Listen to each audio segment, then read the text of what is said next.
regular carving gouge that we most often use is parallel sided, something like this, so that the width remains the same all the way down. A much older shape is called Allongee, is an example, and in this shape the gouge tapers wider, or tapers down narrower towards the shank, tapers wider to the blade. This is quite an old style of tool, and here's a chisel that I've got that if you look at its side on here, it's actually thicker and thinner, and the whole tool is made by beating out this bar of metal, and this is a very natural sort of shape.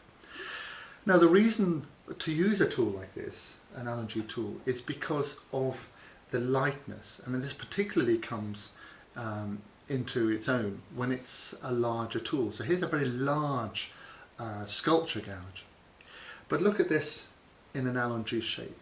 It's the same sort of end profile and sweep, same width, but much lighter. So this tool will be a lighter one to use when you're carving, when you're really hacking away at wood, big sculpture tools. So that's where I'd particularly advise them to be used. There's another way in which the longitudinal length of gouge or chisel changes, and that's where the taper starts much later in the tool, and these are called fishtail tools. So the fishtail is a tool in which the corners are really emphasized.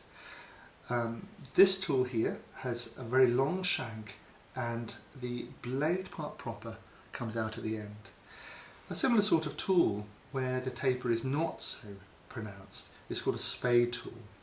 And in both cases these are lighter tools used for more delicate work. So you use your major gouges, your regular gouges, for most of your work, and then you'd use these for more delicate, lighter work. They certainly wear down much more quickly. A particularly good use for a fishtail gouge is in creating serifs, in lettering. It comes in from the side, the angle cut, and takes away the chip and plunges a corner down into the bottom of the serif.